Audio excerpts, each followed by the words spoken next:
네, 시청자 여러분 안녕하십니까? 북한의 어린이들의 인권과 그들이 받고 있는 잘못된 교육권에 대한 목소리를 내는 그런 챌린지 영상을 찍으려고 합니다.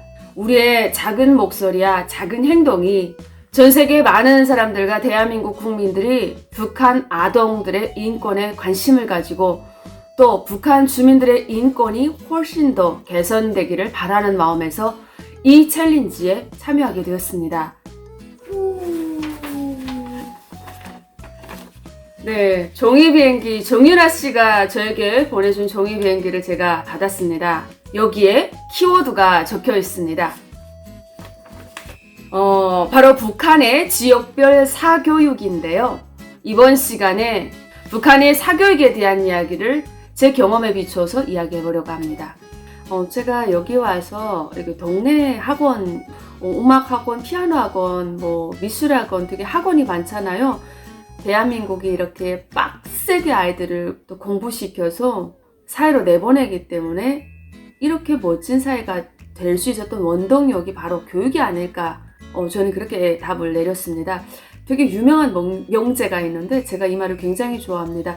1년 후를 보려면 꽃을 심고 10년 후를 보려면 나무를 심고 100년 후를 보려면 교육을 해야 된다. 교육은 그 나라의 흥망성쇠를 좌우한다. 그래서 교육에 대한 명제가 굉장히 많잖아요. 북한과 우리가 분단이 된 이후 근 반세기 동안 달려오면서 우리나라가 굉장히 급격한 발전을 이루어냈잖아요. 나라가 이만큼 잘 사는 이유가 무엇에 있다고 생각하십니까? 어쩌면 기성세대들이 자신들이 그 지방에 있는 땅마지기를 가져다가 내다 팔아서 소를 팔아서 본인들은 시골에서 농사짓지만 자녀들은 서울로 올려보내고 상경시켜서 공부를 시켰기 때문에 그 세대가 또 공부를 열심히 해서 또 오늘의 자녀들을 낳았고 그 자녀들이 지금 대한민국을 이끌어가는 주춧돌이 될 수 있었다. 결국 제가 하고 싶은 이야기는 대한민국의 발전 역시도 교육을 잘 받은 대한민국 국민들이 있어서 오늘날 이렇게 멋진 나라가 될 수 있었다라고 저는 믿어 의심치 않습니다. 그만큼 교육은 굉장히 중요한 일입니다. 여러분 그 오바마 대통령이 우리나라 엄마들의 강남, 대치동 학군지에서 엄마들이 그런 치맛바람이나 또 대한민국의 이 학구열에 굉장히 감탄을 하고 갔다. 오바마도 인정한 대한민국의 교육열. 저 몇 년 전에 그런 기사 봤거든요. 그게 무엇인가 그때는 다른 이해하지 못했지만 차츰차츰 지금은 제가 그걸 이해하고 있습니다. 자, 그러면 이쯤에서 북한의 사교육에 대한 이야기를 좀 해볼게요. 사교육을 받으려면 받는 입장에서 학생들은 무엇이 있어야 될까요? 내가 사교육을 받으려면 시간이 있어야 될 거 아닙니까? 아이들이 학교 끝나고 사교육 시장으로 흩어져 가야 되죠. 근데 여러분 북한은 사교육 시장이 그렇게 발달되지 않았어요. 왜냐하면 북한 아이들은 정말 불쌍한 게요. 오후에 5시, 6시까지 학교에 붙잡혀 있습니다. 초등학교 아이들도. 대학교 당연한 거고 중학교, 고등학교도. 그래서 오늘은 몇 시원이라고 물어봤을 때 정확하게 몇 시입니다. 누구도 얘기할 수 없을 거예요. 우리는 그냥 초등학교 때부터 학교에 가서 선생님이 다 끝나고 밥 먹고 오세요라고 하면 학교에 와서 불필요한 작업에 오늘은 설방울 뜯기 갑시다. 자, 오늘은 고사리 뜯으러 가야 되니까 저기 송진산 밑에 어디까지 가서 고사리 뜯어야 됩니다. 신발 편한 거 신고요. 망태기 알죠? 이렇게 쇼퍼백 같은 거 백 하나씩 가져오고 배낭 메고 오시오 이렇게. 그래서 북한 아이들은 어릴 적부터 그 배낭 같은 거 있잖아요. 멍텅구리 배낭을 메고 다니면서 정말 8살, 9살 이때부터 설방울 주스러 다니고 어디 고사리 뜯으러 다니고 노동에 이렇게 착취당하는 시간으로 다 몰려나갑니다. 그래서 사실 어떤 공부를 배우거나 재능을 배우고 싶어도 그 시간을 정확한 시간을 낼 수가 없어요. 제가 생각해 보니까 초등학교 때부터 저는 한 5시, 6시까지도 학교에 붙잡혀 있었기 때문에 따로 어떤 시간이 없었습니다. 그래서 북한 아이들은 학교 갔다 와서 그 굶주린 배를 움켜쥐고 이러 와서 집에 들어오자마자 허겁지겁 밥부터 퍼먹고 먹을 밥도 변변이 없지만 그렇게 늘 배고픔과 또 그리고 고달픔과 지친 속에서 학교를 다녔습니다. 그리고 제가 생각해 보니까 저녁에 와서 등잔불 밑에 불을 켜놓고 숙제를 하거나 숙제 못하면 밥만 먹고 어둠 속에서 그냥 연필 팽개치고 그렇게 찾고 제가 숙제를 좀 하려고 하면 우리 엄마는 눈 나빠진다고 숙제를 그렇게 못하게 했어요. 결국 이 말은 무엇이냐면 사교육 시장에 내몰릴 수 있는 시장도 없고요. 사교육을 받을 수 없다는 거예요. 제가 어릴 적에 받았던 사교육이 뭐가 있냐면요. 붓글씨 예쁘게 쓰는 경연대회 같은 게 있었어요.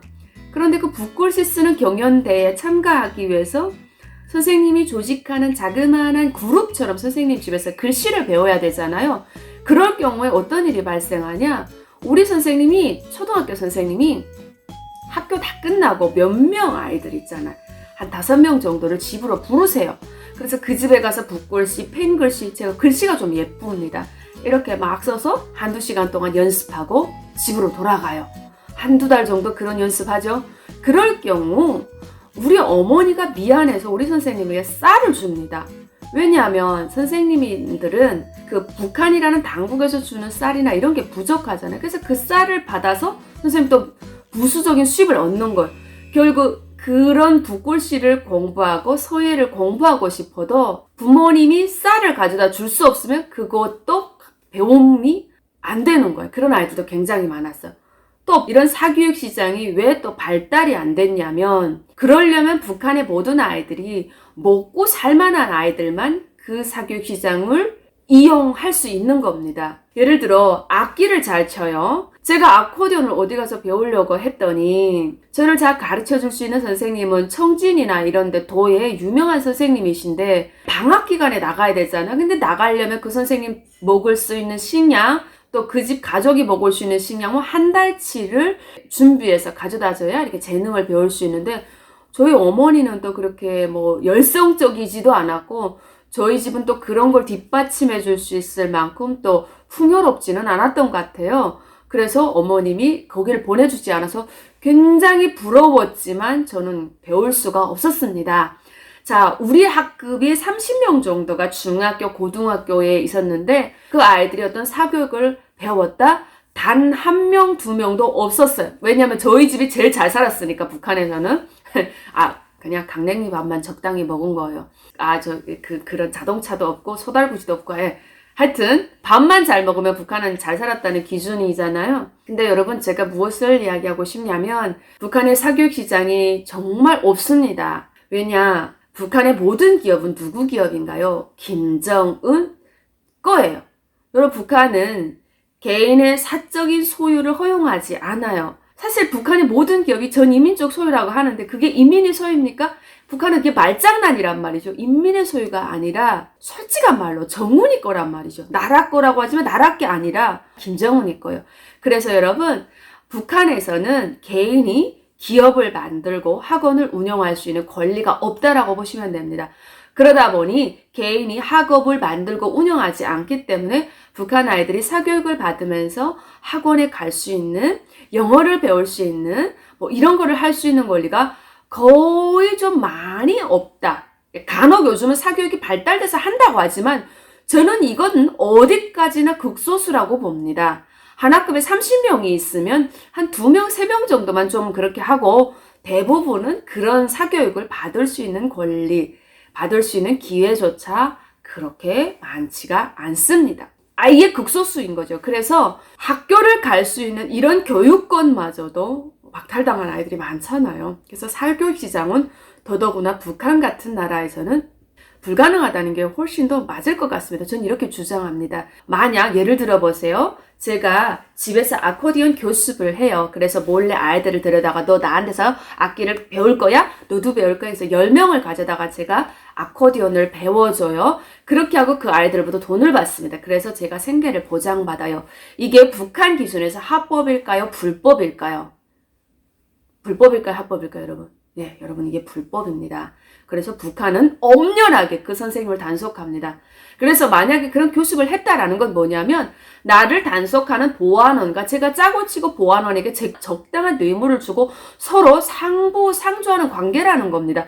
원칙적으로 따져놓고 봤을 때 북한에서는 이 사교육을 하는 선생님들을 통제합니다.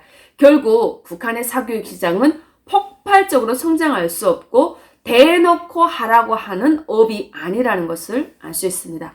자, 아코디언을 교습하고 몰래 아이들을 데려다 뇌물을 받으면서 재능을 가르쳐주는 선생님들이 만약 이런 보이부 지도원이나 담당 보안원에게 밉보이면 감옥에 갖다 넣을 수도 있고 법적으로 걸면 걸리는 문제예요.